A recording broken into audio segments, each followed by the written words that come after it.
Welcome back to Texas Cafe Classics. We are continuing our little series of Texas Cafe food. And today we're going to take a little break from our entrees. We have been talking about meat dishes previously. And we've done chicken fried steak and hamburger steak and chili. Today we're going to fix our attention on the steam table where the vegetables live. All right? In the cafe, there's a big stainless steel table with heat underneath it, and in that top of that stainless steel table, there are holes for little square pans to sit, so that anything in the pan stays warm from underneath. And there's a gas burner under there, and the whole thing is warmed up, and it stays hot for hours at a time, and keeps your prepared vegetables ready to serve right into the plates as they go back out across the counter. Uh, I like fried okra.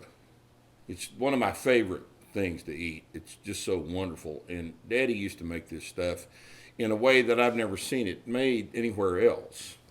Now, lots of barbecue places in Texas will serve breaded fried okra. And what they'll do is they'll take the little pieces of okra that are sliced up, and they will individually bread them so they're like in a little ball of breading, and then they'll deep fry those. And it's pretty good. But it's not the same thing as pan fried okra. Today we're going to make pan fried okra.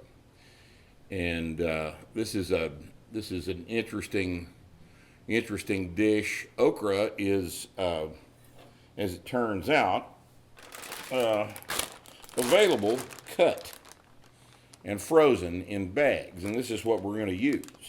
But okra grows as a weed all over the southern United States. It's very, very easy to grow, and it forms little pods like you see in front of you right now. And there's lots and lots of ways to make okra. All right, now you can stew it. You can make it into gumbo. You can boil it with tomatoes and put garlic and spices and stuff in it and flavor it different ways. And if you boil okra in water, what you end up with is a nice thick, gummy kind of a broth, because okra, the juice of okra has a lot of gum in it. And when it's cooked, it makes a real nice, pretty, smooth, flavorful, creamy kind of a gum around everything that it's cooked with. But I don't like it like that. I don't like slimy ass okra in the stew. I like fried okra. Now, most breaded okra is provided by Stillwell. They're a great big company, and they sell their frozen breaded okra in big bags. I think all the big commercial distributors sell Stillwell to these restaurants, and they'll just take that out of the bag, put it in the fryer-later, deep fry it, and throw it up on the steam table. And it's real good. There's no doubt about it. But it has a different flavor than what I'm going to show you today. Now, when you get fresh okra, you're usually getting it in the summer. Okra is a vegetable that probably originated in India, but there's some controversy about that. It grows in hot climates all over the world. It's very, very hardy. It's hard to kill. The only thing you can do wrong about okra is let the pods get too big. If you let the pods get too big, the stuff gets very fibrous, and it becomes not a vegetable anymore, but rather a building material. So you have to pick these things when they're about that big. If they get any bigger than that, you can't eat them. But one okra plant will make dozens and dozens and dozens of okra pods over the course of the growing season. You plant the stuff in June, and you're going to be harvesting okra from July through November. They're easy to grow. They grow in bad soil. They don't take a lot of water, and it's a wonderful starter vegetable if you've never grown anything in a garden. But a lot of you people have never seen okra. All you northern Yankees have never seen it. You don't know what I'm talking about. Well, even in northern Yankee land, they've probably got frozen cut okra like this stuff right here. Okay? And that's what we're going to use today because it's the middle of the winter right now and there's not any fresh okra available. But I wanted to show you how this was done. So what we're going to do today is pan fry some okra. So what we're going to do today is make our fried okra or pan fried okra kind of the way Daddy used to do it. And he used to do it by stretching the okra with yellow squash. Now, yellow squash has got its own flavor. It's very sweet. It's just absolutely delicious when it was fried. It's one of those things that when you're a kid, you think, yucky. But that's because you're a kid and you're stupid, right?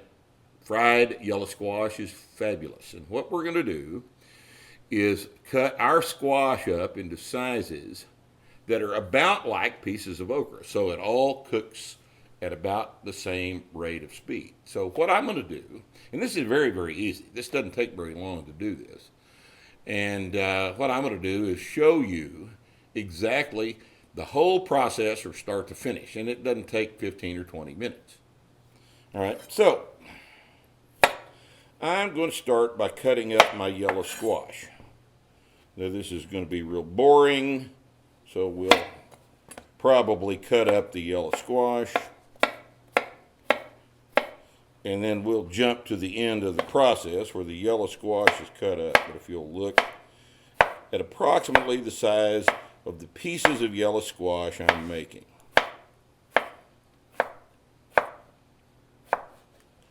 I want them to be equivalent basically to the size of the okra. So I'm going to slice these up just like this. Back then, frozen okra was not available, so he didn't do it in the winter. Back then, okra was only available in basically 2 months of the year. It was available in, you could buy it in the stores in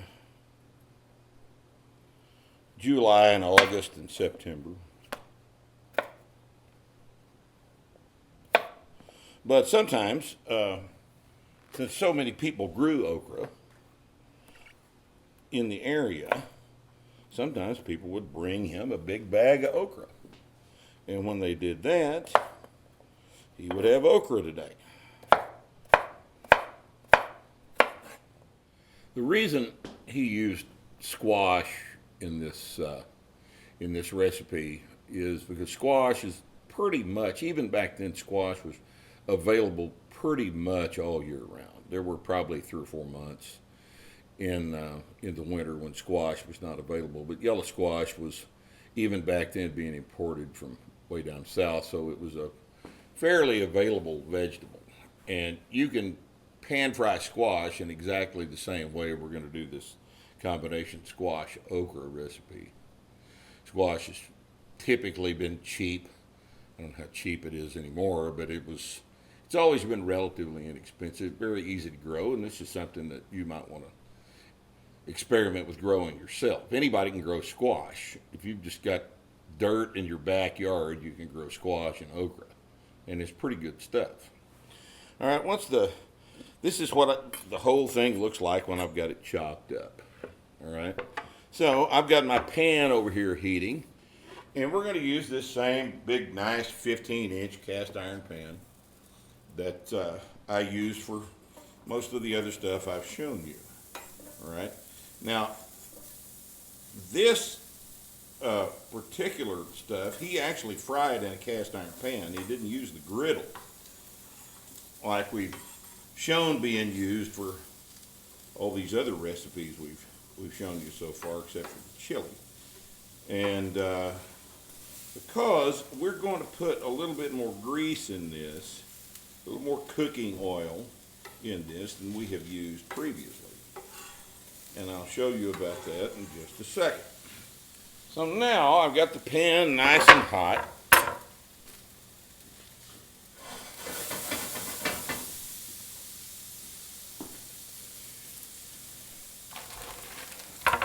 And now we're going to put the okra in. All right, and I've already got this bag thawed out.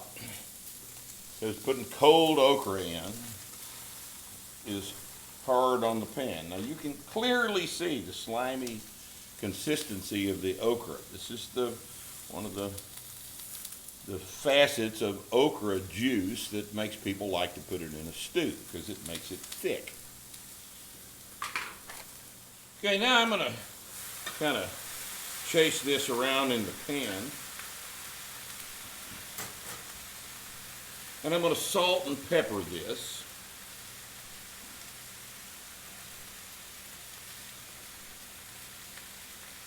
Okra and squash like a lot of salt. And the pepper, they really like a lot of black pepper. So I'm going to fairly liberally pepper this stuff, and I'm going to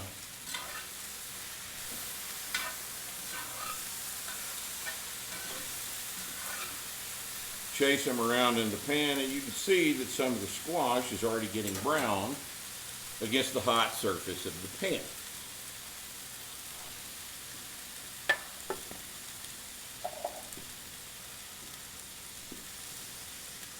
Now, here is the secret ingredient.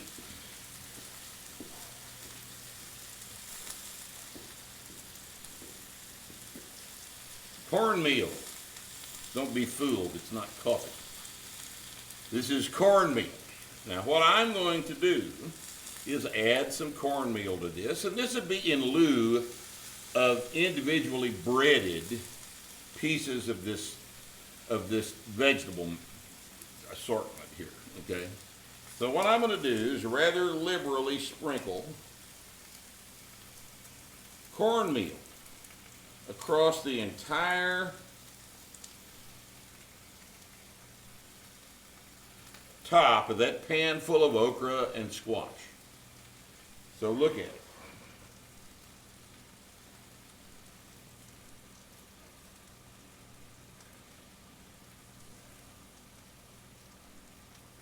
Here's the part where you've got to have some balls about you, okay?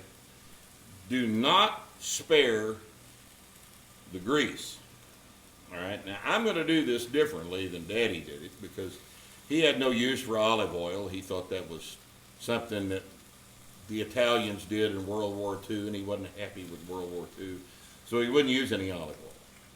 But I like olive oil. And we're going to use a combination of olive oil and butter to fry this in. I always wait a little while to put the oil in it. I want to dry out the vegetables a little bit before I start putting the oil in it. So I'm going to chase this around a little bit. You can see how this is drying out already. And if you've treated your cast iron pan correctly, this stuff will not stick to the cast iron pan. And I keep it nice and distributed across the whole entire pan like this. And now I'm going to add some decent but cheap olive oil. I see no point in using $40 a gallon olive oil in this, even if you could find it in North Texas.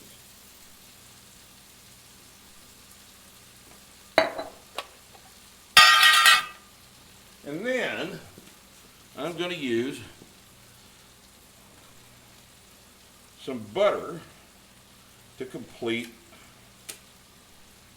the fat in the pan. I like the way butter and olive oil combine when I fry, so I always use a combination of butter and olive oil for stuff like this.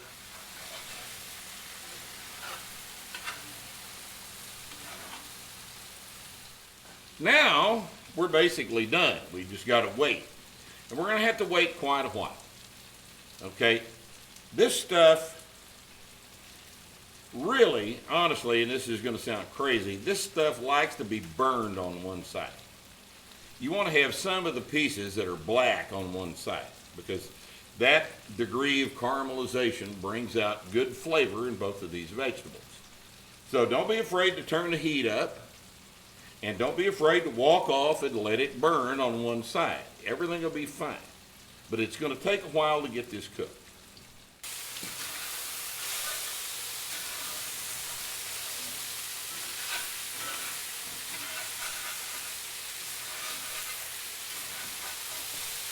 Now this is probably done. The squash is cooked all the way through. The okra is cooked all the way through. If I was making this for myself, I'd leave it on another 15 minutes because I like mine really nice and crispy, but most people would prefer to taste the squash in a little bit fresher condition than this. So we're going to go ahead and pull this out, and we're going to show you what it looks like once it's all prepared. Nice big cafe china here. We're just going to pull this out.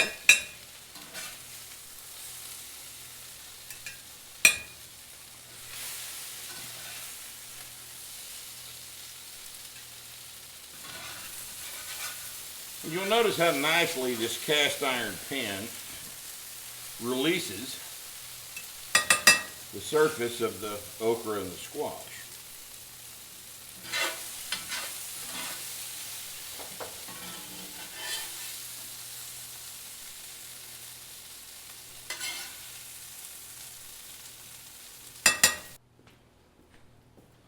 So,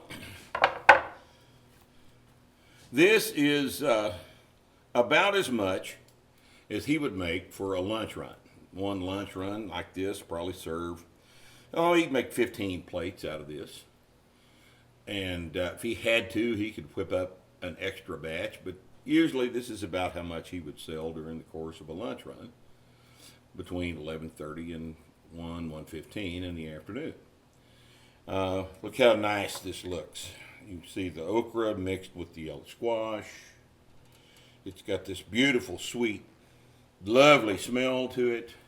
And I think you ought to make some of this stuff if you've got access to frozen okra. And I know you do. And yellow squash, fresh yellow squash. If you can find frozen yellow squash, you can make it with that too. But this is the best way there is to do this, unless, of course, you have access to fresh okra. Then it tastes better.